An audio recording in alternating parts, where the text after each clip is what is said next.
বাংলাদেশের স্বাধীনতার পর আওয়ামী লীগ প্রথম এই দেশে হত্যা, সন্ত্রাস, অপহরণ, গুম এই রাজনীতিটা তারা চালু করেছে। তারা রক্ষী বাহিনী বানিয়েছে। 40,000 শেখ মুজিবের জামানায় 40,000 বিরোধী দলের নেতা কর্মী নিহত হয়েছে। শেখ মুজিব এই দেশের দুর্ভিক্ষ সৃষ্টির মধ্য দিয়ে লক্ষ লক্ষ মানুষকে হত্যা করেছে। শেখ মুজিব বাকশাল করেছিল, সকল রাজনৈতিক দলকে নিষিদ্ধ করে একদলীয় রাজনীতি শুরু করেছে। সেই দলের ধারাবাহিকতা শেখ হাসিনা।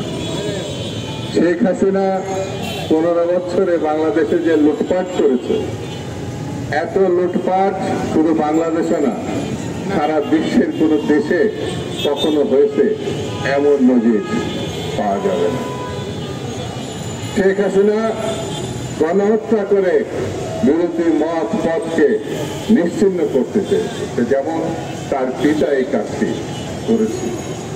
শেখ হাসিনা গুম, অপহরণ, মাত্রা অতিরিক্ত করেছিল। আমাদের ইলিয়াস আলী আজ পর্যন্ত ফিরে আসে, আমাদের কমিশনার চৌধুরী আলম আজ পর্যন্ত ফিরে আসে।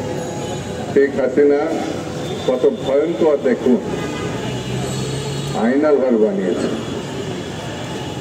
এই যুগে সভ্যতার বিপরীত যে বর্বরতা, সেটা হচ্ছে আয়নাঘর।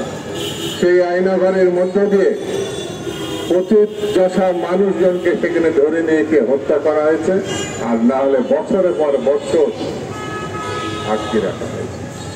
সেই জন্যে এই দলটি কখনোই মানবতার পক্ষে ছিল না, কখনোই গণতন্ত্রের পক্ষে ছিল না। তারা জন্মগতভাবে বেশিবাদী, স্বৈরাচারী।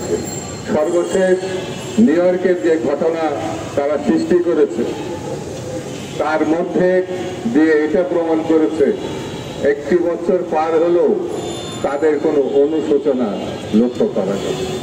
তারা কখনো বাংলাদেশে যে অপকর্ম করেছে, বাংলাদেশে যে গণহত্যা চালিয়েছে, বাংলাদেশে যে নৃশংসতা চালিয়েছে, বাংলাদেশে যে সীমাহীন দুর্নীতি করেছে, তাই ব্যাপারে তাকে